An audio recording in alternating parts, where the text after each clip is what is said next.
يلا يا ابني. ايه يا معلم؟ يلا عشان نخلص قبل المجال. ماشي. والراجل اللي معاك التاني راح فين؟ الراجل اها طب خليه قلب العجنه حلوه. قلب يا عم تعالى له العجنه يا عم. يضيف لي العجنه زرع. يلا يا عم. يضيف لي العجنه زرع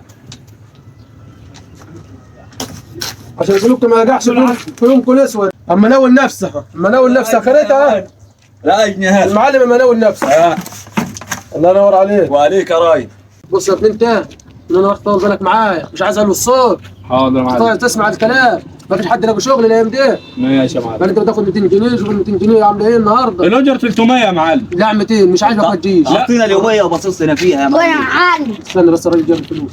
ابوك بعت لك دور. بص بعت لك قد ايه؟ ايه ابوك راح فين؟ اعطيك كلام. خلاص مش هروح هنا. استنى لما ندي فلوس شوف قد ايه. الواحد متطلع من الصبح انت باصص لي بدقيقه مش اما تشوف شغلك ليه؟ كل واحد في نفسه كده. ايه يا ويلي كده الاجره ناقصه. هي مش عاجبكم 200 جنيه يا عم. الواحد 200 جنيه. الاجر 300 ايه بقى لنا في جنيه. الدنيا مادة 300. كله بياخد 300. ما فيش الكلام ده. ما تبقى ظالم. حلو كده راجل نصاب وانت اللي بتقول تعالى نشتغل معاك. انا كنت بناول نفسي النهارده. بتقول نفسك معنا ما نعمل ايه يا ابوي؟ واحد مقضيها لي سجاير والتاني كل شويه يقول لي رجلي وجعان وظهر وجع. ما تشتغلش يا عم لما ظهرك وجع. ما شغلك من الصبح يا راجل. ده ما فيش الكلام ده. لما حرام عليك يا اخي. حتى صاحب البيت شغلته معايا النهارده. امال جايبنا ليه طيب؟ صاحب البيت شغلته معايا. 200 جنيه تنفع؟ طب وال 100 جنيه الثانيه راحت فين؟ اللي عندكم اعملوه. مش هتنفع ال 200 جنيه من عشيه جاي لي انت اديكم كل واحد 300 جنيه. تيجي النهارده وتدينا 200 جنيه طب هنعمل بايه؟ ما هو حسب شغلك يا ابني ده. طب على قد تعبكم ده النهارده. ما شغالين يا معلم وما نجيب ونودي من الصبح صباح رب راح شغالين. انت ولعت كام سيجاره النهارده؟ ولا انت تدي لي بالسجاره طيب؟ كل شويه تجي بتضرب حاجه وتولع سيجاره. فين الرجاله مال صوتكم عليه ليه؟ يا عم ابراهيم متفق معانا عشيه على 300 جنيه جايين دلوقتي اخر النهار ويدينا 200 جنيه. طب هنعمل ايه احنا الوقت ولا نجيب ايه؟ يا استاذ دول سكن ليه يا استاذ من بتوع شغل. واحد مقضي لي سجاير والتاني كل شويه رجله وجعان. اليوم شغالين يا عم عمرو الصبح والله.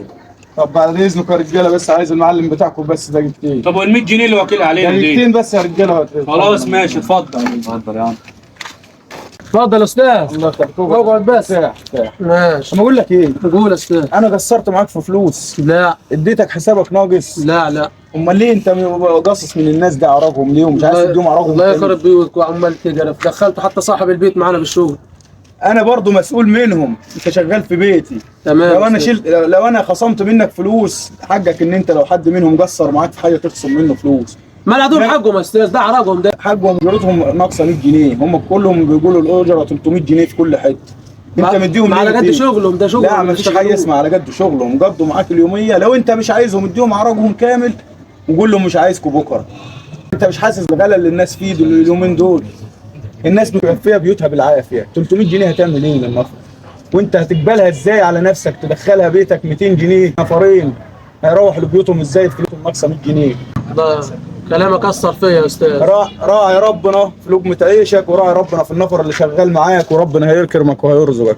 قوم اديهم كلامك صح ضمير يا استاذ. خد يا استاذ. قوم راضيهم وما تزعلهمش منك. لا يا عم في ده الفلوس يا عم. راضيهم وما تزعلهمش منك. بس اهم حاجه ان ندخل على عيالنا قرش حلال.